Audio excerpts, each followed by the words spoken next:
ध्यान पर बैठ जाना ये सुरता है। और जब तक समय निर्धारित हुआ है तब तक के लिए बैठ जाना, इसको कहते हैं धीरता। अब भीतर में एक काम करना है, असली सुरता तो वहाँ है। यहाँ सीधा होकर के बैठ गए, अब देखिए सुरता क्या है। अब सुरता है एक लड़ाई हमें करनी है भीतर में।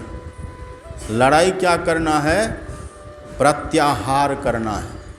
प्रत्याहार, प्रत्याहार किसको कहते हैं? प्रत्याहार कहते हैं हम जो जप करने के लिए बैठे और जप छोड़ करके जो मन भागा, उधर से लौटा लेना, फिर से जप में लगाना, इसको कहते हैं प्रत्याहार। बैठे और सो गए तो कुछ नहीं हुआ, बैठे और जप में लग गए, यह है सुरता। बैठे और ख्याल से जप करने लग गए, मानस जप करने लग गए, यह है सुरता। और जब हम कर रहे हैं मन भाग रहा है, उसको लौटा लौटा करके लगा रहे हैं। मन भागा लौटाए फिर लगाए, मन भागा लौटाए लगाए, मन भागा लौटाए लगाए, इसमें जो लग गए इस काम में वो है सूर। अब कब तक लगाएंगे इसको? ये काम कब तक हम करेंगे? जब तक कि मन वहाँ लग न जाए। जब तक कि मन लग न जाए जप में, तब तक लगाएंगे। इसी का नाम है धीरता। यही है धीरता।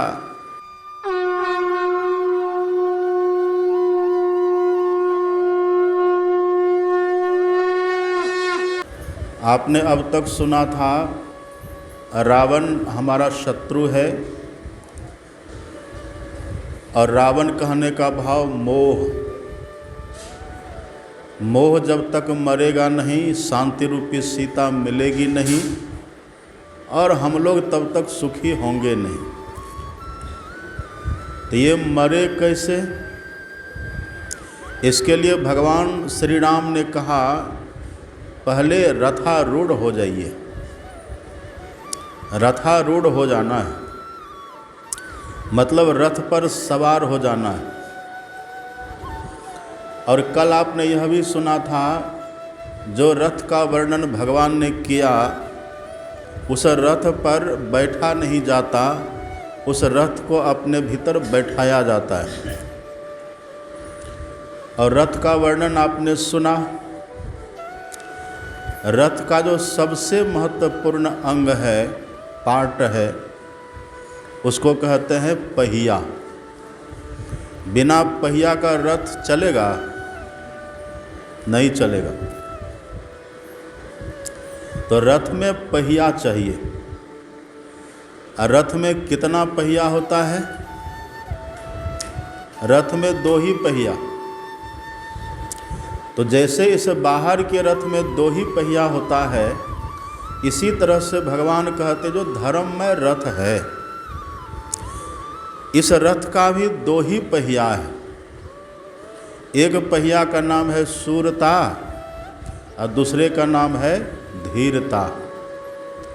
सूरता का अर्थ होता है काम में लग जाना, डट जाना। और धीरता का मतलब होता है जब तक हम सफल न हो जाएं तब तक लगे रहना। यही है सूरता और धीरता। तो कहाँ हम डटें, कहाँ हम लगें? उद्देश्य हमारा क्या है? मोह का अंत, मोह का नाश। इसकी बड़ी बड़ी व्याख्या आपने कई दिन से सुनी है, हम आपको सुनाते रहे।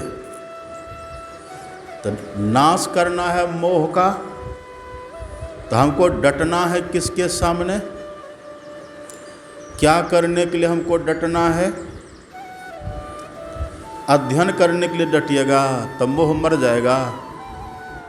अध्ययन में सुरता दिखाएंगे कि दिन रात पढ़ते रहो, पढ़ते रहो, पढ़ो, स्वाध्याय करो, तो इससे होगा? पढ़ते रहने से होगा? अब प्रवचन ही करते रहें खूब, हम प्रवचन में ही लगे रहें, आज करें अब करें तब करें तब करें, करते ही रहें, यहाँ करें वहाँ करें, कभी हारे ही नहीं प्रवचन से। इसके लिए कहते सुरतावीरता, इसके लिए नहीं कहते हैं। या किसी महत जन को, किसी श्रेष्ठ जन को नीचा दिखाने के लिए हम डट जाएं, क्या इसमें सुरतावीरता चाहिए? सुरतावीरता जो भगवान ने कहा, आखिर किस लिए कहा है? ये सुरतावीरता का सदुपयोग किस लिए? किसी को परेशान करने के लिए, किसी को पस्त करने के लिए, किसी को नीचा दिखाने के लिए, किस लिए? स्वाध्याय करने के लिए, प्रवचन करने के लिए, किस लिए? यदि खूब बढ़िया से विचारिएगा, खूब बढ़िया से यदि आप विचारेंगे, ये सुरता धीरता आखिर है किसके लिए? ये सुरता धीरता किसके लिए? एक बात सुनिएगा ध्यान से। रावण है मोह। अब मोह का नाश कैसे होता है? तुलसीदास जी ने एक पंक्ति लिखी है रामायण में, ये लगभग याद होगा सबों को, हम याद दिलाते हैं, आप पढ़ेंगे लगभग याद होगा सबों को। तुलसीदास जी लिखते हैं, जब कछु काल करिए सत्संगा, तब ही होई मोह भ्रम भंगा। इसका अर्थ पढ़िएगा जो सदगुरु महाराज जी ने किया है। कछु काल का मतलब तुरंत भी, और कछु काल का मतलब वर्षों भी, और कछु काल का मतलब जन्मों भी, और कछु काल का मतलब युगों भी। आज से सत्संग कर रहे हैं हम लोग, आज से ही सत्संग कर रहे हैं। सत्संग कब से कर रहे हैं? सतयुग में भी सत्संग किए थे हम लोग। जिस समय कश्यप अदिति बड़े बड़े ऋषि मुनि थे, उस समय भी हम लोगों ने सत्संग किया है। हिरण्यकश्यप हिरण्याक्ष जब था तब भी हम लोगों ने सत्संग किया है। विश्वामित्र वशिष्ठ जब थे तब भी हम लोगों ने सत्संग किया है। तब नहीं थे हम लोग? थे कि नहीं? तब भी थे, तब भी बहुत कुछ किए हैं। अरे मनुष्य बनकर के सत्संग नहीं किए होंगे तो किसी और योनियों में तो होंगे ना, कहीं ना कहीं तो होंगे। कश्यप को सत्संग करते हुए तो देखे होंगे, महर्षि कश्यप को, भगवान कपिल सब तभी तो हुए थे। मनु जी महाराज को तो देखे होंगे, तब भी ये सब हो रहा था, तब भी हम थे। त्रेता में भी तो हम थे, जब राम आए तब भी हम लोग थे। द्वापर में भी हम सब थे, और अभी तो है ही है। कब से सत्संग करते चले आ रहे हैं। आप ये नहीं कह सकते कि हम पहली बार सत्संग में लगे हुए, कब से कर रहे हैं इसका कोई अता पता। आप कहेंगे कि बाबा इतने दिन से सत्संग करते आ रहे हैं, अभी तक कुछ मिला कहाँ है? यहाँ देखते गाय दूहता है ना, बाल्टी में गाय दूहता है तो दूध रहता है, और चलनी में दूध दुहेगा तब तो दूध रहेगा। चलनी में गैया दूध दुहे तब कहिए दूध रहेगा, अब बाल्टी में दूध दुहेगा तब रहेगा। तो अब तक जो हम लोगों को कुछ नहीं मिला है, चलनी में दूध दूहते आ रहे हैं। जैसा हमको करना चाहिए वैसा नहीं किए हैं। जब कछु काल करिए सत्संगा, तब ही होए मोह भ्रम भंगा। मोह भंग हो जाएगा कब? जब कछु काल करिए सत्संगा। और सत्संगा का मतलब क्या? केवल ऐसे बैठ के करते रहिए, सुनते सुनाते रहिए? यदि इतना ही होता, इतने से मोह भंग होता, तो हमारे सदगुरु महाराज जी क्यों लिखे पदावली में, नित सत्संगति करो बनाई, अंतर बाहर द्वे विधि भाई, धर्म कथा बाहर सत्संगा, अंतर सत्संग ध्यान भंगा। जो बाहर का भी सत्संग करे और भीतर का भी सत्संग करे, यही सत्संग यदि कोई करते रहे तब होगा मोह भंग, तब ये रावण मरेगा। इसी के लिए भगवान कहते हैं, इसके लिए जीवन में शूरता और धीरता चाहिए। अभी जो बैठे सत्संग में, अभी बैठे हैं ना सब, अभी भी बैठे हैं, आप ठीक से ही बैठे हैं, लेकिन अभी थोड़ा सा पैर में दर्द हुआ तो इधर उधर उसुक पुसुक कर लेते हैं। ठीक है, चलेगा, इस सत्संग में चलेगा, लेकिन जब ध्यान रूपी अंतरंग सत्संग करने लगिएगा और तब भी ऐसे करते रहिएगा तो ध्यान बनेगा ध्यान। ट्रेन कब चलती है? ट्रेन चलती है कब? ट्रेन दौड़ती है कब? जब पटरी स्थिर रहती है तब न ट्रेन दौड़ती है। अब पटरी भी दौड़ने लगे तब, पटरी भी दौड़े ट्रेन भी दौड़े तो एक्सीडेंट होगा कि नहीं? तो ट्रेन जब दौड़ती है, ट्रेन तब दौड़ती है जब पटरी स्थिर रहती है। यही है शूरता। ऐसा बैठिए सत्संग में ध्यान करने के लिए, ऐसा बैठिए, आसन लगाइए, लगा करके बैठ गए। अब बैठ गए तो बैठ गए, बैठ गए तो बैठ गए, बैठे पहले डट गए, यह है शूरता। डटे हम बैठे, ये शूरता है। अब बैठ गए तो बैठ गए, कैसे बैठे? घंटी जब बजे तब भीतर में कचोट हो के बेकार घंटी अभी बजा दिया। इसको कहते हैं धीरता।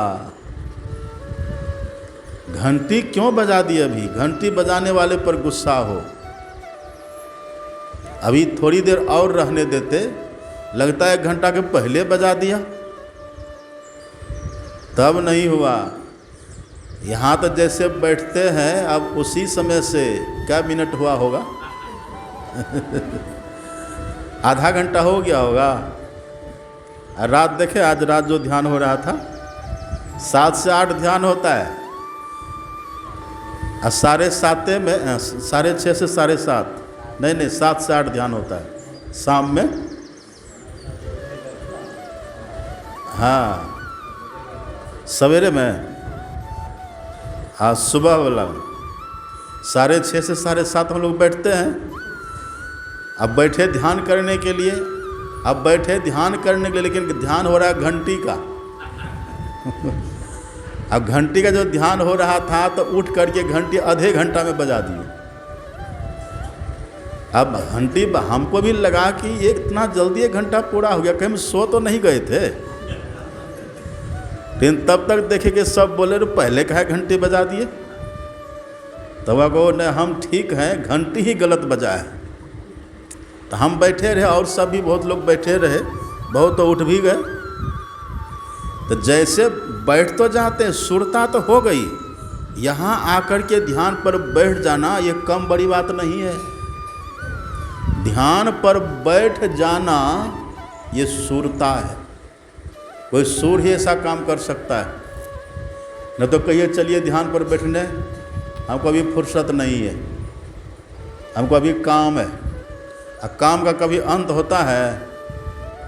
जब तक जिंदगी रहेगी फुर्सत न होगी काम से, कुछ तो समय निकालो, प्रेम कर लो राम से। तो ध्यान पर आकर के बैठ जाना, इसको कहते हैं शूरता।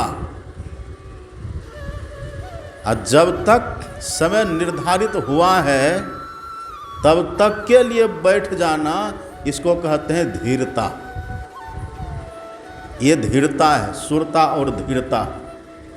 इसके बिना रथ चलेगा? और देखिए बैठ गए तो हो गया, हम आकर के यहाँ बैठ गए तो हो गया।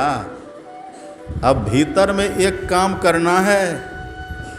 असली सुरता तो वहाँ है, यहाँ सीधा होकर के बैठ गए। अब देखिए सुरता क्या है। अब सुरता है एक लड़ाई हमें करनी है भीतर में। लड़ाई क्या करना है? प्रत्याहार करना है। प्रत्याहार, प्रत्याहार किसको कहते हैं? प्रत्याहार कहते हैं हम जो जप करने के लिए बैठे और जप छोड़ करके जो मन भागा, उधर से लौटा लेना, फिर से जप में लगाना, इसको कहते हैं प्रत्याहार। बैठे और सो गए तो कुछ नहीं हुआ, बैठे और जप में लग गए, यह है सुरता। बैठे और ख्याल से जप करने लग गए, मानस जप करने लग गए, यह है सुरता। और जब हम कर रहे हैं मन भाग रहा है, उसको लौटा लौटा करके लगा रहे हैं। मन भागा लौटाए फिर लगाए, मन भागा लौटाए लगाए, मन भागा लौटाए लगाए। इसमें जो लग गए इस काम में, वह है सूर। अब कब तक लगाएंगे इसको? ये काम कब तक हम करेंगे? जब तक कि मन वहाँ लग न जाए। जब तक कि मन लग न जाए जप में, तब तक लगाएंगे। इसी का नाम है धीरता। यही है धीरता। ये नहीं कि बैठे और 2-4 बार मन को लगाए, अब मन नहीं लगा, तब बस मने मन कथा की बात सोच रहे, रावण का बाप कौन था, अब ये सब चलने लगा। अब बैठे बैठे सोच रहे यहाँ से जाकर कौन काम करेंगे, अब ये सब चलने लगा। तब सुरता नहीं है। सुरता है मन जैसे भागा। जैसे पहले तो शरीर को ठीक करना है। कहते हमारे सत्यनारायण बाबू हैं, ये इस बार ये भाग लिए हैं, लेकिन दिने भर भाग लेते हैं, रात में भाग जाते हैं। कहते बाबा घरों में थोड़ा, हम कहते अच्छा इतना तो आ रहे हैं ना। तब पहले ये बैठ नहीं पाते थे, आधा घंटा भी बैठ नहीं पाते हैं। अब जब ये बैठते हैं तो 1 घंटा पक्का बैठते हैं। कल कह रहे थे कि बाबा 1 घंटा तक बैठे, मन हो रहा था कि और बैठें। तब बोले हाँ यही है सुरता धीरता। पहले बैठा नहीं जाता था, अब जो बैठे तो अब बैठ गए 1 घंटा तक, हो रहा था कि और हम बैठ सकते हैं। यह है सुरता धीरता। तो पहले तो शरीर को ही स्थिर करना पड़ता है। देखिए हम लोगों का आसन जमता क्यों नहीं है, स्थिर शरीर क्यों नहीं होता, कारण क्या है? एक बात को गांठ बांध लीजिएगा। साधक के लिए हमारे सदगुरु महाराज जी ने कहा है, खान पान को प्रथम संभारो। खान पान, एक बात तो एकदम नोट कर लीजिए दिल दिमाग में। यदि मिर्च मसाला वाला भोजन करिएगा तो नहीं बैठ पाइएगा। नहीं, आपके पैर में ऐसा उर्कुसी लग जाएगा मिर्च मसाला के कारण, बैठने नहीं देगा आपको। तासीर आपकी देह की बदल जाएगी, नहीं बैठने देगी। शरीर को समशीतोष्ण बना करके रखिए, शरीर हमारा हमेशा बैलेंस में रहे। इतना मसाला खा लेते हैं, भीतर में गर्मी, शरीर की तासीर गर्म हो जाती है। जैसे देह की तासीर गर्म हुई, अब जो बैठिएगा ध्यान करने के लिए नहीं बैठ पाइएगा। आपको बैठना पहाड़ लगेगा। जिस दिन आपको बैठना पहाड़ लगे, उस दिन सोच लीजिए कि हमारा भोजन गड़बड़ा गया है। लहसुन प्याज खाइएगा तो बिल्कुल ही नहीं बैठ पाइएगा। लोग हम लोग को पूछते हैं कि बाबा लहसुन प्याज खाएं कि नहीं खाएं, तो हम लोग कहते हैं आप लोग गृहस्थ हैं, खाइए कोई बात नहीं है, लेकिन नहीं खाइए तो अच्छा है। लहसुन बहुत गर्म होता है। प्याज ऐसे ठंडा होता है पर उसका गुण तमोगुणी रजोगुणी होता है। वो आप खा करके बैठिए, नहीं बैठ पाइएगा। आप सब्जी में अब डाल दीजिए मरीच की गुंडी डाल दीजिए, जीरा का गुंडी डाल दीजिए, बहुत डाल दीजिए, खाने में बड़ा अच्छा लगेगा, लेकिन आपके देह की तासीर बदल जाएगी। 15 मिनट आप बैठिएगा, देह उसक पुसक, ये पैर आपका स्थिर रहेगा ही नहीं रहेगा, एकदम उसक पुसक करते रहिएगा। और शरीर को भोजन के द्वारा बैलेंस में रखिए। देखते कैसे कर रहा है बंदर की तरह, 10 मिनट में स्थिर होकर बैठ पाते हैं। कारण क्या है? क्या क्या खा लेते हैं, नहीं स्थिर रह पाते हैं। अब भोजन को कंट्रोल कर लीजिए। 1 घंटा बैठना आपके लिए कोई कठिन नहीं है, कोई कठिन। अब हम कैसे कहें कि यहाँ पर मसाला मत लाइए? कहेंगे तो सबसे पहले अरुण बाबू ही गुस्साएंगे कि बाबा कंजरपना कर रहे हैं, मसाला भी नहीं खाने देते। अब एक बार ज़्यादा, हाँ, यदि कभी आपको सर्दी जुकाम हो जाए तो वह भी ठीक नहीं है, उसके लिए फिर बैलेंस में लाइए। या बहुत ठंडी का समय, हम ज़्यादा ठंड हो रहे हैं, वहाँ भी उसको ठीक करिए। देखिए, इसलिए अपने यहाँ आया है हित भूख, रित भूख, मित भूख। हमारे हित के लिए कौन सा भोजन है, स्वास्थ्य के लिए कौन सा भोजन है, बहुत ढंग से देखना पड़ेगा।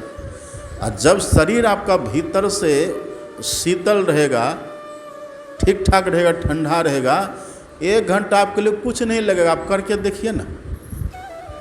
एक बात। दूसरी बात, शरीर का शेप थोड़ा बढ़िया रखिए। शरीर का जो शेप होना चाहिए ना हमारा, ये आकार प्रकार ठीक ठाक रखिए। पेट बढ़े कोई बात नहीं है, अब इतना न बढ़े कि मटकुरी की तरह हो जाए, अपना से अपना पैर भी न दिखे। और जब पेट बढ़ेगा ना तो पैर भी आपका फूलेगा, तो पैर फूलेगा तो आसन लगा पाइएगा? गए काम से।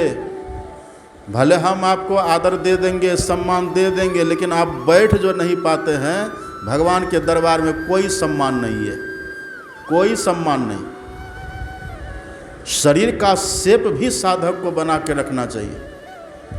अभी इधर हाल में हम जो गंजी पहनते हैं, तो गंजी मेरी सिला करके आई तो देखे गंजी हमको टाइट हो गई। तो जिनको हम सिला करके लाने के लिए बोले तो कहा कि बाबा गंजी को खुलवा दे, थोड़ा लूज करवा दें। तो हम बोले कि गंजी को हम लूज नहीं करेंगे, हम देह को लूज करेंगे। गंजी वही रहेगी, गंजी हम वही रखेंगे। ये नहीं कि अब देह, अब गंजी टाइट तो गंजी को बढ़ाओ, देह को छोड़ दो। देह को ठीक करना चाहिए। ये नहीं कि कपड़ा टाइट तब कपड़ा को लूज कर लो, तब नहीं। ऐसा हम भी बहुत वज़न हमारा भी ज़्यादा हो गया है, यहाँ आने पर कुछ ज़्यादा हो ही जाता है। लेकिन हम प्रयास करते हैं कि शरीर का शेप ऐसा हो, शरीर का की बनावट ऐसी हो, शरीर इस तरह से हमारा एडजस्ट हो करके रहे, पैर वैसा रहे, कमर वैसा रहे, शरीर वैसा रहे, हाथ वैसा रहे कि आराम से हम बैठ रहे हैं। अब केला के थाम की तरफ पैर बना लीजिएगा तो बैठ पाइएगा? इतना आसान है। सूर बनना पड़ेगा। सूर समझते हैं? हम तो कहते हैं देह को बेडोल बना लेना, बेढंग बना लेना, ये कायर का काम है। जी पर आपको कंट्रोल नहीं रहा, ऐसा खा लिए कि आपकी चर्बी इतना बढ़ गई कि देह आपका बेडोल हो गया। नहीं होगा आपसे भजन। यहाँ सम्मान मिलेगा, लेकिन भगवान के दरबार में कोई सम्मान नहीं है, वहाँ कोई सम्मान नहीं। इसलिए सूर बनना पड़ेगा।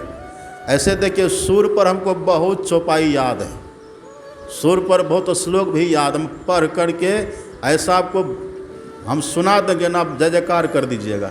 लेकिन आपको मिलेगा क्या? हमको मिलेगा क्या? हमारे गुरु महाराज जी कहता, ऐसा सत्संग करो कि तुमको भी लाभ हो, श्रोता को भी लाभ हो। जय जय करवाने, बीमारी कहाँ है, रोग कहाँ पकड़ा है, वहाँ नहीं इलाज होगा। हम अपना जय जयकार कराने के लिए थोड़े यहाँ हैं।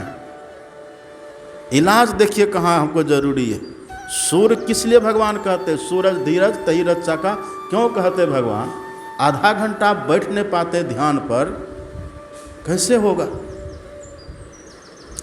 और अभी जानते हैं दीक्षा लेने के लिए जब लोग आते हैं तो हम कहते हैं आसन लगाइए।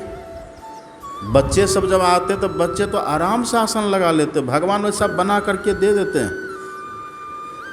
ऐसी फ्लेक्सिबिलिटी, लचीलापन शरीर में भगवान बना करके दिए, आराम से बैठ जाते हैं।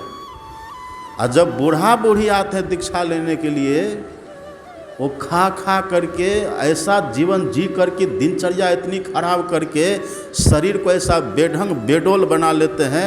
उसको कहते हैं आसन लगाइए, बायां पैर नीचे करिए, दायां पैर ऊपर करिए। तो जब पहले तो कर नहीं पाते हैं, और जब करते हैं न तो यही जो घुटना है इस सिग्नल देते रहता है ये बैठता नहीं है, सिग्नल देते रहता है।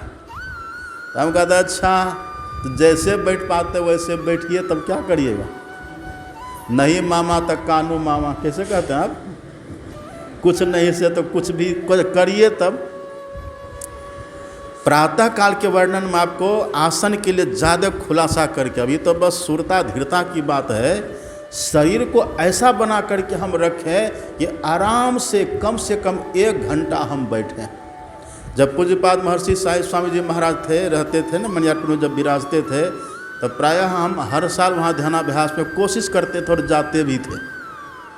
तब पूज्य बाबा के पास हम जब भी प्रणाम करने जाते थे तो वो कहते थे 1 घंटा कम से कम बैठिए ध्यान पर, 1 घंटा से कम कभी मत बैठिए, कम से कम 1 घंटा बैठिए। उसके बाद उसके आगे जितना बैठ सकिए, यानी कम से कम 1 घंटा, वो बराबर कहते थे।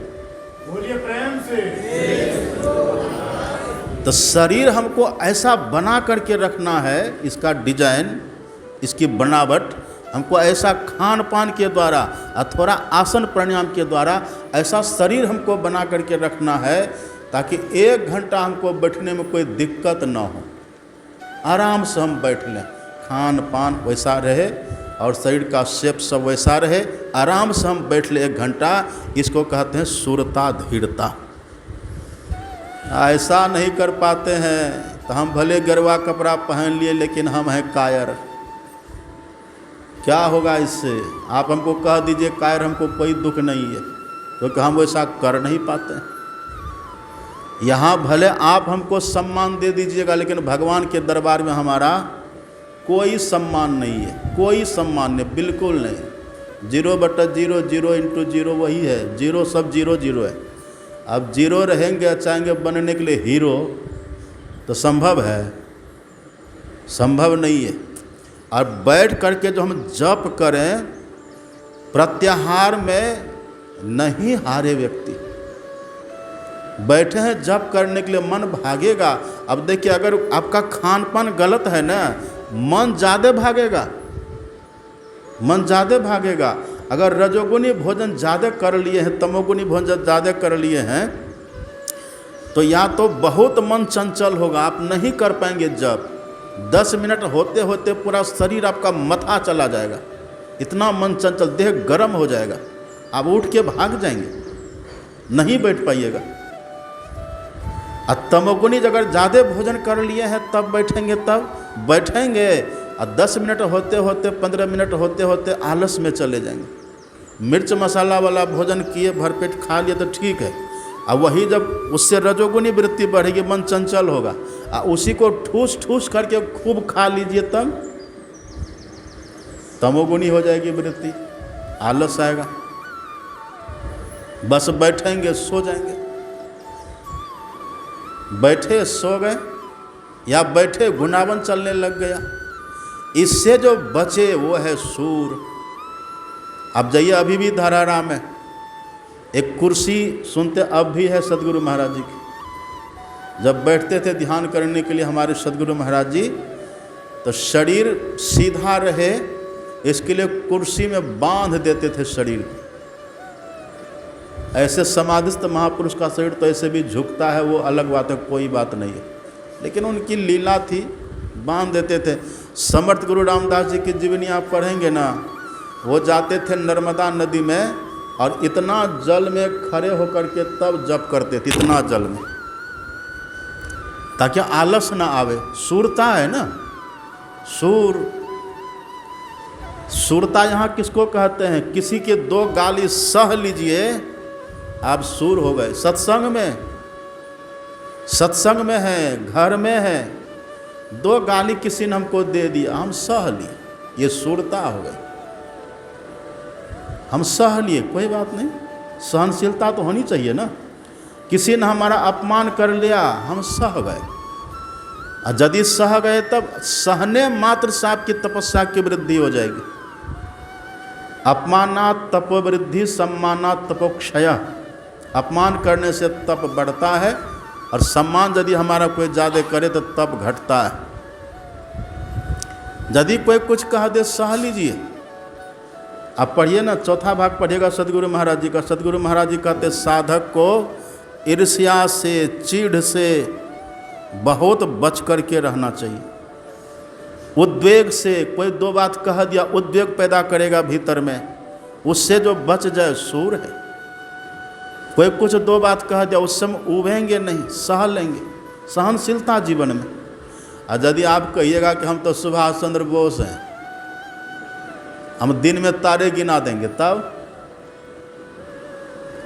साधक बनिएगा, तब सूर आपने, आप वास्तव में कायर हैं, तब कायर है। तो जब जो मेन पॉइंट, मेन बात है, अगर खानपान हमारा ठीक रहेगा तो सब कुछ अपने आप ठीक हो जाता है। हम मन में थोड़ा खानपान अगर ठीक है तो सात्विक वृत्ति रहती है, और सात्विक वृत्ति जब रहेगी ना, तब जो करेंगे बैठ करके जब, न तो गुनावन होगा ना तो आलस। अगर थोड़ा बहुत तो चंचल होगा, लेकिन आप धीरे धीरे मन को लगा लीजिएगा, लग जाएगा, और 1 घंटा आराम से बैठ लेंगे, सुरता हो जाएगी। कम से कम 1 घंटा बैठ लिए तो समझिए अब हम सफल हो गए। लेकिन 1 दिन बैठ लिए तो हो गया, 1 दिन बैठे तो हो गया नहीं। जब चाहे तब 1 घंटा हम बैठ लें, ऐसा सफल हो गए आप। अब उसी को धीरे, अब 1 घंटा जो हम बैठ गए ना, अब 1 घंटा जो जब ध्यान करेंगे तो कुछ पूंजी उधर से मिलेगी, कुछ रस मिलेगा। अब जैसे रस मिलेगा तब फिर आपका आसन और जम जाएगा। फिर बैठिए 3 घंटा, उबेगा नहीं। युकी को फीजिता बैठ गए थे ना 3 घंटा पहले ट्रिप में, क्यों बैठ गई थी? उसको मिल गया था।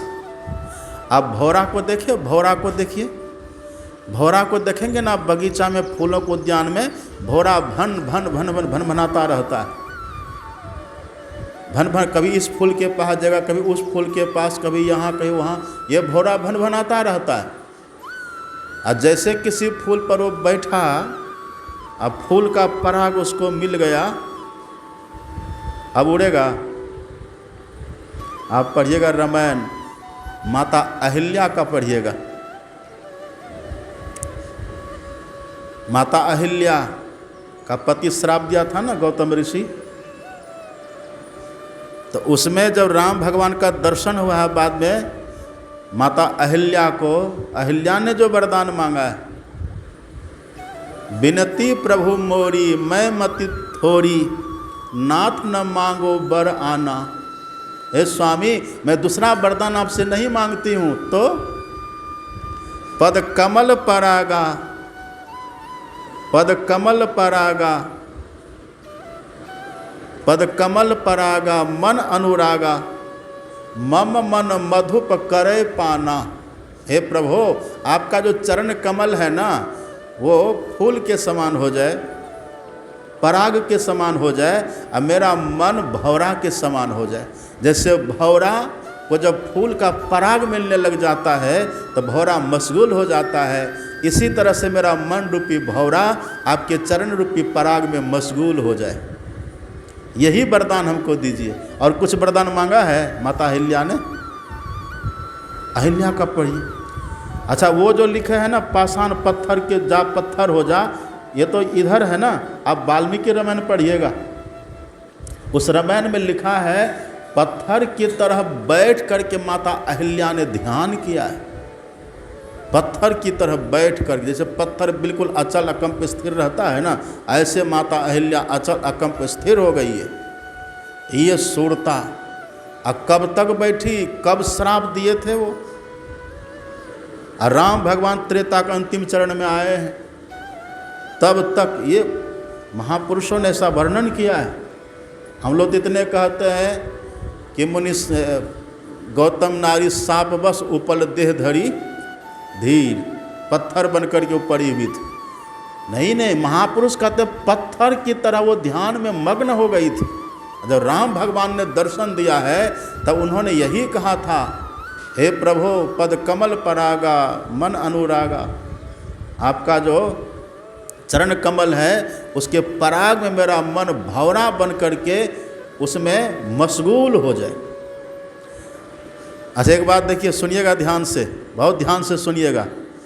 भंवरा को सबसे बढ़िया कौन सा पराग लगता है? भंवरा को पराग तो सब फूल में होता है, पर सबसे बढ़िया कौन लगता है उसको? कमल। कमल का जो पराग है ना, ये भंवरा को सबसे अच्छा लगता है। कालिदास जी ने बहुत सुंदर वर्णन किया है, आप पढ़ेंगे कालिदास जी महाराज की वाणी। कालिदास जी ने वर्णन किया, एक भंवरा था, भंवरा जाता है घूमते फिरते एक तालाब में कमल खिला हुआ था। दिन था, सूर्य उगा हुआ था, तो भंवरा ने देखा कमल खिला हुआ था, तो उस एक कमल पर जाकर के भंवरा बैठा। कालिदास जी का लिखा वर्णन है, कालिदास जी ने लिखा है, ये भंवरा जाके बैठा, और जैसे कमल पर भंवरा बैठा तो कमल का पराग इसको मिला, भंवरा को मिला। और जैसे इसको पराग मिलने लगा ना भंवरा को, तो भंवरा पराग लेने में ऐसा मशगूल हो गया कि धीरे धीरे दिन का अवसान, गोधूली बेला सूर्यास्त, सूर्य अब जब जैसे सूर्य डूबता है ना तो उसकी पंखुड़ियाँ मुरझाती है ना, तो भंवरा जो पराग ले रहा था, अब कालिदास जी कहते भंवरा के देखिए मन में क्या चल रहा है। भंवरा कहता है रात्रि गमिष्यति भविष्यति सुप्रभातं।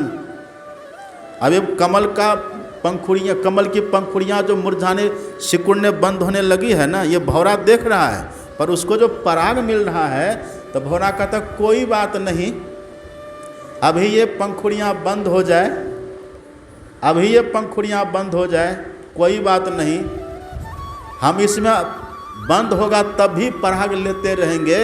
और पराग कब तक लेंगे? रात्रि गमिष्यति, जब तक ये रात बीतेगी तब तक पराग लेते रहेंगे। देखिए, मम मन मधुप करे पाना, माता अहिल्या जो कह रही है मम मन मधु, ये भंवरा कहता रात्रि गमिष्यति भविष्यति सुप्रभातं, रात बीतेगी, रात भर हम पराग लेंगे, और जब भोर होगा भास्वानुदेशति, उस समय इत्थम विचिंत गति कोश गते द्विरे, फिर जो कमल कोश है न खिलेगा, जैसे खिलेगा तब इसके भीतर सब निकल जाएंगे। भंवरा सोच रहा है। इतने में क्या होता है, हा हंत हंत नलिनीम गज उज्झार गज, जंगली हाथी निकलता उधर से। जंगली हाथी निकला, उसी तालाब में प्रवेश किया। अब जितने कमल का फूल था हाथी सबको सूंढ़ में ले रहा है, खा रहा है, चबा रहा है। अब भंवरा ने हाथी के आहट सुन लिया, लेकिन पराग लेने में इतना मशगूल है भंवरा,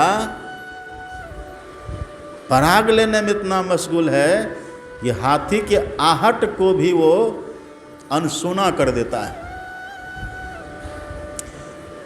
ऐसा भंवरा में ऐसी तल्लीनता होती है। वही कहते माता अहिल्या कि हमारा मन भंवरा की तरह हो जाए। यही है सुरता और धीरता। भंवरा जब बैठा पराग लेने लगा तब बस लिए चला जा रहा है, लिए चला जा रहा है। और उस पराग लेने में पराग में इतना मशगूल है, जान दे दिया लेकिन पराग लेना नहीं छोड़ा। इत्थम हा हंत हंत नलिनीम गज उज्झारा। वो हाथी, जंगली हाथी आकर के भौरा को कमल से चबा गया, लेकिन भौरा जब तक जिंदा रहा तब तक रस लेना नहीं छोड़ा है। ऐसा होना चाहिए हमको। ये है सुरता धीरता, बैठे और रस हम लेते लेते रह जाएं। ऐसा हम बना करके रखें, खान पान हमारा ऐसा हो, हमारा रहन सहन ऐसा हो, हमारी वृत्ति। आप पढ़िए ना, हमारे सदगुरु महाराज जी कहते हैं मध्य वृत्ति वाले बन करके तब जप करो। मध्य वृत्ति वाले कहने का मतलब क्या है? मध्य वृत्ति वाले कहने का मतलब सतोगुणी वृत्ति। रजोगुणी वृत्ति होगी तो आप गुनावन में फंस जाइएगा, तमोगुणी वृत्ति होगी तो आलस में चले जाएंगे। इसलिए सतोगुणी वृत्ति रखिए। और सतोगुणी वृत्ति होगी कैसे? तो सबसे जो बढ़िया रोल प्ले करता है इसके लिए वह है भोजन। इसलिए हमारे सदगुरु महाराज जी कहते खान पान को प्रथम समारो। एक महात्मा, एक बाबा रहते थे हरिद्वार जंगल में, और जब भोरे उठते थे ना तो अपने सिरहाना में 8 रोटी चपेट करके रखते थे, 8 तह बना करके। और जैसे नींद टूटे, हम देखे नहीं सुने हैं ऐसा, हम देखे नहीं थे सुने हैं, तो वो क्या करते थे, उठते थे, अब पहले 8 रोटी को उसमें नमक कुछ देना होता था दे देते थे, ऐसे मोड़ करके फोल्ड करके तब वो पकड़ के से 8 रोटी बिछावन पर ही खा जाते थे। तो एक दिन किसी ने पूछा ये क्या करते हैं जी? कहा क्या करते हैं? कहा हम गुरु महाराज की आज्ञा का पालन करते। क्या करेंगे? साधु बने किस लिए? साधु बने थे, देखते हैं, देखिए इनका हाल देखिए, ये देखिए प्रत्यक्ष प्रमाण गुरु महाराज जी दिखा भी रहे हैं ना। कभी ध्यान पर बैठते हैं, सत्संग बेचारा बड़ा सज्जन पुरुष है, लेकिन देखिए इनकी गति कैसी हो रही है। आज छोड़ दे तो उठ के खड़ा हो जाएगा ये अब बस चले तो नाचने भी लगेगा। मन में शरीर है ना, तासीर बदल गया है। वो क्या करता था, कहता था हम गुरु महाराज की आज्ञा का पालन कर रहे हैं। का मतलब पदावली नहीं पढ़ते हैं आप? साधु बन गए, पदावली पढ़ते नहीं। क्या लिखा है पदावली में? है ना लिखा खान पान को प्रथम संहारो। प्रथम मतलब उठते ही सबसे पहले उठते ही सबसे पहले खान पान था वही कर लेते हैं। खान पान को संहारो, एकदम सात्विक भोजन, नपा तुला खाइए तब बैठिए ध्यान पर। अगर आप 1 घंटा आराम से नहीं बैठिएगा तो कहिएगा। शरीर है वही, सब कुछ वही है, लेकिन आप आराम से बैठ जाएंगे। और जब बैठेंगे तब उधर मन भी खूब बढ़िया से लगेगा। और जब एक बार रस मिलना शुरू हो जाएगा ना, जब रस मिलना शुरू हो जाएगा तो परिणाम क्या होगा? अभी तो हम रात दिन यहाँ सोचते हैं कि कैसे गौशाला में क्या करें कि लोगों का मन बढ़िया से ध्यान में लगे। अब एक ये कक्ष, थोड़ा छोटा सा कमरा, हमने इसको जप कक्ष बनाया है कि इसमें लोग बैठे और जप करे। जो ऐसे नहीं कर पाते तो वहाँ जाए, बंद करके बोल बोल करके करे। और आधा में हमने शीशा लगा दिया ताकि जाकर हम देखें कहीं सो तो नहीं रहा उधर। तब भी, और अब हम सोच लिए हैं कि लोग ऐसे नहीं जाते हैं, तब हम सोचे हैं कि उसमें हम एसी लगाएंगे। इधर कहीं लगे कि नहीं लगे, लेकिन जहाँ जप होगा ना वहाँ हम एसी एयर कंडीशन लगा देंगे, उसमें बैठ करके जप करें। और तब भी पता नहीं कोई जाएंगे कि नहीं जाएंगे। क्यों नहीं जाएंगे? क्योंकि अभी तक रस नहीं मिला है। अब पढ़िए हमारे सदगुरु महाराज की जीवनी। जब रस मिल गया सदगुरु महाराज जी को तो कहाँ ध्यान करते थे? पलंग पर, चौकी पर, धरती पर गद्दा बिछा करके, कुआं में। देखिए कुआं में जाते थे बैठने के लिए, कुआं में जाते थे। गुरु महाराज क्या 10 भाई थे? 5-10 भाई थे गुरु महाराज जी, अकेले थे। अब माँ कितनी थी? 3 माँ में 1 बेटा, 2 सौतेली माँ थी गुरु महाराज की, और 1 बहन झोलंदा जो बड़ी थी। किंकर बाबा का जन्म तो बहुत बाद में, बहुत छोटे थे गुरु महाराज जी से, बहुत छोटे थे। इतना दुलारा, इतना प्यारा, लेकिन सभी सुख सुविधाओं को छोड़ करके वहाँ, यही है सूरता। तब न हमारे गुरु महाराज जी लिखे हैं पदावली में, आओ वीरो वीरो, कोई वीर ही तो आएगा। आओ वीरो मर्द बनो, अब जेल तुम्हें तजना होगा। मन निग्रह के, यही मन निग्रह के समर क्षेत्र में सन्मुख थिर डर। इसीलिए सुरता चाहिए, इसीलिए वीरता चाहिए, इसीलिए सुरता। उसी प्रत्याहार में जो न हारे, बैठे हैं प्रत्याहार कर रहे हैं, शरीर हमारा ठीक आराम से बैठा हुआ, उठना तो है नहीं, अब कर रहे हैं, प्रत्याहार कर रहे हैं, जैसे मन भागता लौटा करके लगाते हैं। ऐसी को हमारे सदगुरु महाराज जी लिख देते हैं पदावली में, जहाँ जहाँ मन भागी जाए, ताही तहता से तत्क्षण फेरी ले आइए। लगाइए ध्येय में, अपन लगाते रहिए, लगाते रहिए। जब एक बार ढंग से लग जाएगा ना, देखिए लगाते रहने से 2 काम होता है। या तो रस मिल जाएगा, रस मिल जाएगा भौरा की तरह, जैसे भौरा को पराग मिल गया, ऐसा अगर या तो रस मिल जाएगा तो आप स्थिर हो जाएंगे, या दूसरा क्या होगा, ये आपका हाथ है ना, अब हाथ देखिए, अभी इसमें ताजगी है ना, बल है, इसमें बल है, ताजगी है, इसी को आप बराबर ऐसे करते रहिए, ऐसे करते रहिए बराबर। तो कब तक करते रहिएगा? ऐसा करते करता आखिर ये थकेगा कि नहीं? अब थक जाएगा तब ऐसा कर पाइएगा? अपने स्थिर हो जाएगा, ये अपने स्थिर हो जाएगा। ऐसे ही बारंबार प्रत्याहार करते करते, प्रत्याहार करते करते अपने आप मन स्थिर हो जाएगा। यही है सुरता, धीरता, जब तक करना, इसके बिना गाड़ी नहीं चलेगी। आप पढ़िएगा भागवत में सुखदेव जी महाराज का वचन। सुखदेव जी कौन है आपको पता है ना? सुखदेव जी कौन है? हाँ, वो तो सब कोई जानते हैं। सुखदेव जी हैं वो पुरुष जो 12 महीना तक माँ के पेट में ही निवास किए थे। 12 महीना। क्या कर रहे थे वहाँ भजन करते थे।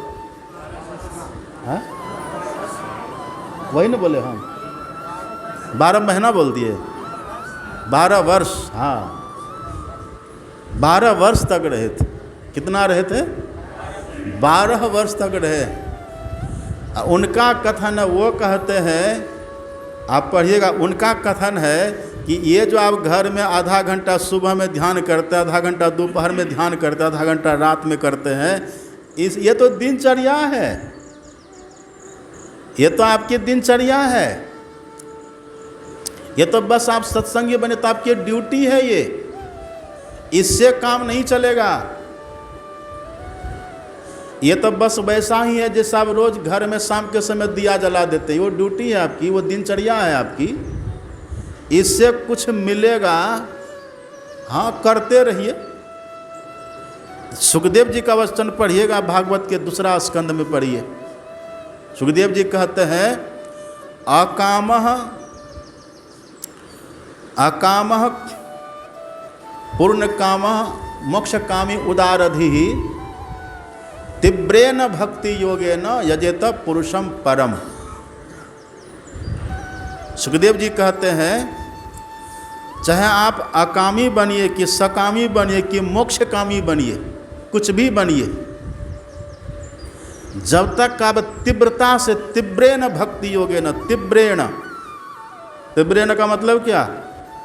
एकदम तीव्रता से लगना होगा, तीव्रेन भक्ति योगेन। ये तो दिनचर्या चल रही है अभी, दिनचर्या से हमको कुछ नहीं मिलेगा, दिनचर्या से कुछ नहीं, करते रहिए। अंधकारे में थे तो दीक्षा लिए और जीवन भर करते रहे, अंधकारे में रह के मर गए।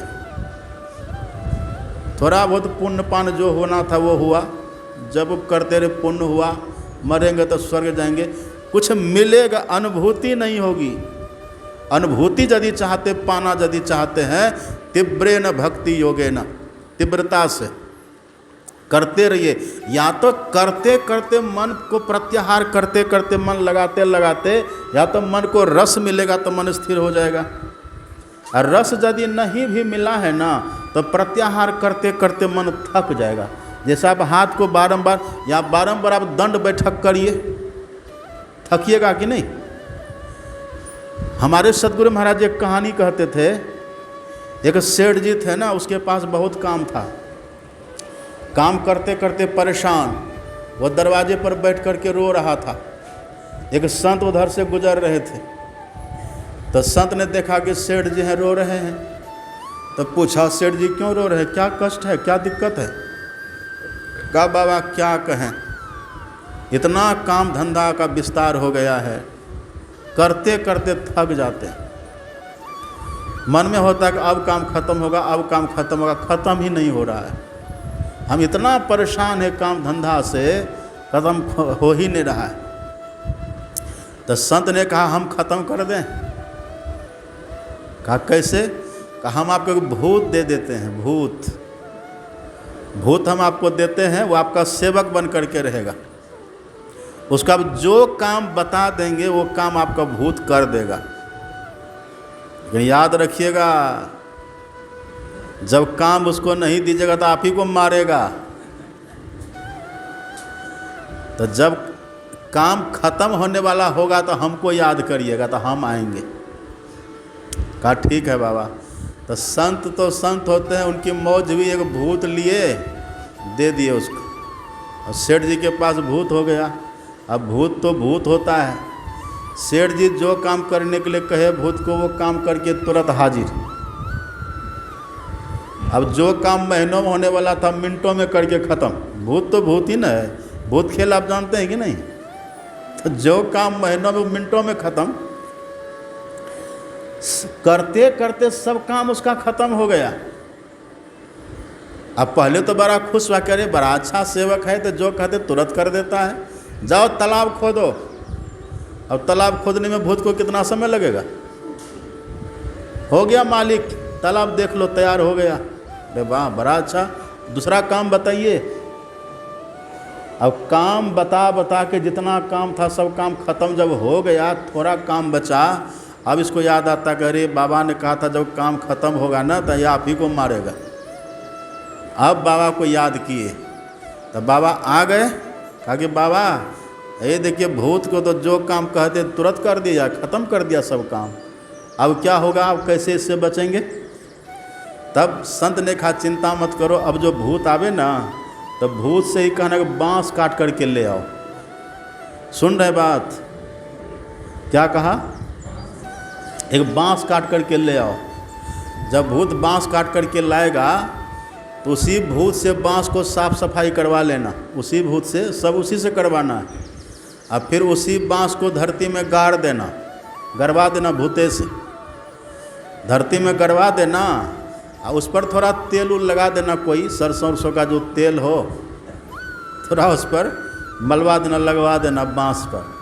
अब भूत को कहना उसी पर चढ़ो उतरो, ये काम खत्म होने वाला है।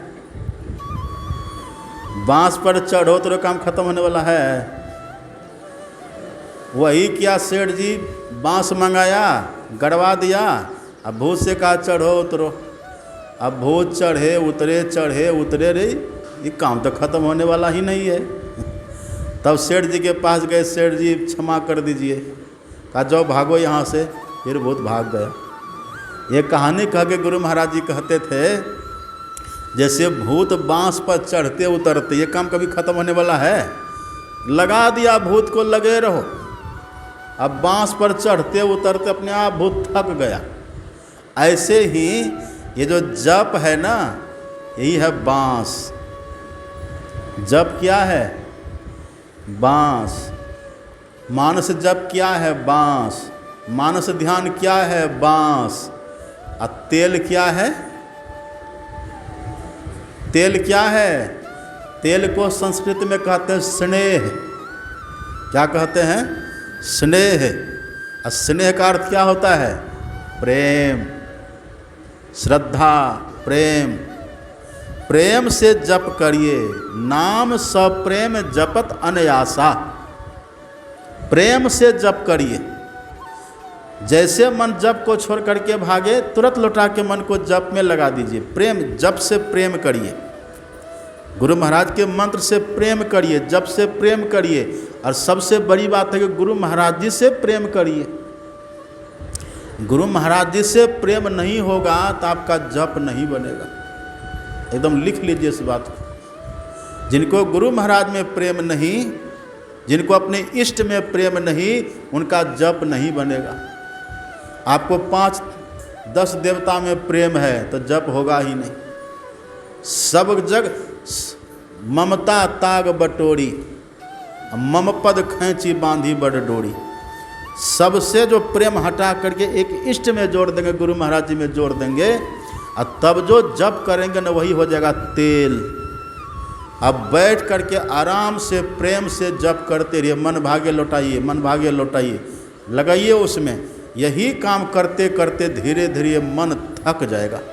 और जैसे मन थकेगा तो लग जाएगा जप में, और जैसे मन लगेगा जप में रस मिल जाएगा। अब जैसे रस मिला, अब फिर मन हटेगा नहीं। तब तो देखिए रविदास जी क्या कहते हैं। रविदास जी कहते हैं, अब कैसे छूटे नाम रट लागी। अब रट लग गया, अब कैसे छूटे? अब छूटेगा ही नहीं। अब कैसे छूटे नाम रट लागी, अब नहीं छूटेगा। तो ये जप और ध्यान, सुरता और धीरता। सुरता कहते सूर संग्राम को देखी भागे नहीं, देखी भागे सोई सूर नाही। काम और क्रोध मद लोभ से जूझना, मरा घमासान तक खेत माही। साँच और सील संतोष साही भये, नाम शमशेर तक खूब बाजे। कहे कबीर कोई जुझ है सूरमा, कायरा भीड़ता तुरंत भाजे। खाला का घर ना ही भक्ति है नाम का, खाला का घर ना ही भक्ति है नाम की। और दाल भात है ना ही खाए के काम की। ये दाल भात वाला काम नहीं है, सूर बनना पड़ेगा यहाँ। दाल भात है ना ही खाए के काम की, यानी कि दाल भात बना के खा पी लिए हो गया काम नहीं। 8 पहर सन्मुख लड़े सोई, 8 पहर सन्मुख लड़े सोई बांधे बाना हो। कबीर साहब कहते हैं, साधक का बेस वही बनावे, साधक वही बने, साधक साधु वही बने जो 8 पहर लड़ सके। 8 पहर सन्मुख लड़े सोई बांधे बाना हो, जीत चला भवसागर सोई सुरा मर्दाना हो। 8 पहर की मार बिना तलवार की, चुके सो नाही ठाम लड़ाई धार की। उन्हीं से बने यह काम सिपाही लाग का, अरे हारे पलटू पड़े दाग पर दाग पंथ बैराग का। जो 8 पहर लड़ेंगे, ये सुरता धीरता। लगे तो लग गए, लगे तो लगे रहेंगे।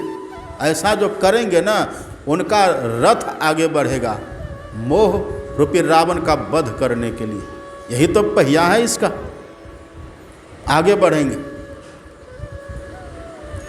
सूर समर करनी करही काहि न जनावही आप, अब विद्यमान रिपु पाई रन कायर करही प्रलाप। कायर से काम नहीं होगा, जो ऐसा सूर होगा उनसे एक काम होगा। कायर से काम नहीं होता, सूर बनना पड़ेगा इसके लिए। पिया चाहे प्रेम रस, रखा चाहे मान, एक मियान में 2 तलवार देखा सुना न कान। एक मियान में 2 तलवार रहता है, एक जंगल में 2 शेर। ऐसे ही यदि हम ये रस पाना चाहते हैं, मोह रूपी रावण का वध करना चाहते हैं, तो थोड़ा मान सम्मान की भावना को छोड़ करके थोड़ा छोटा बन करके इसमें लगना पड़ेगा। जेठ मन को हेठ करिए, मान मद बिसराइए। जब जेठ मन को हेठ करके लगेंगे तब इसमें हमको सफलता मिलेगी। और कब तक करना पड़ेगा? सूर संग्राम है पलक 2-4 का, सती संग्राम पल 1 लागे। असाध संग्राम है रैन दिन जुझना। ये देखिए धीरता। साध संग्राम है रैन दिन दुझना, जन्म पर्यंत का काम भाई, कहे कबीर टुक बाग ढीली करे, उलटी गगन सो जमी आई। जो ढीला कर देंगे ना फिर नहीं होगा। तो जिनके जीवन में सुरता और धीरता है उसी का भजन का रथ आगे बढ़ेगा। ये नहीं है तो बस लगे रहिए, चल रहा है। अंधकारे में थे तो दीक्षा लिया, अंधकारे में है तो कर रहे, अंधकारे में रह के मर गए। एक तो अंधेरी कोठरी तामे दियाना न बाती हो, अब बहिया पकड़ी जम ले चले कोई संग न साथी हो, बस चले गए, कोई लाभ नहीं। हाँ थोड़ा बहुत पुण्य हुआ स्वर्ग जाएंगे, जैसे पुण्य खत्म होगा फिर नरक में चले जाएंगे, उधर फिर चले जाएंगे, फिर दुर्दशा है। इसलिए भगवान कहते सौरज धीरज तही रथ चाका। अपने जीवन में सुरता और धीरता चाहिए, ही रथ का पहिया है। अब इसमें बहुत और कुछ कहना बाकी है, अब कितना कहेंगे, घंटी बज गई है, 5 बज गया।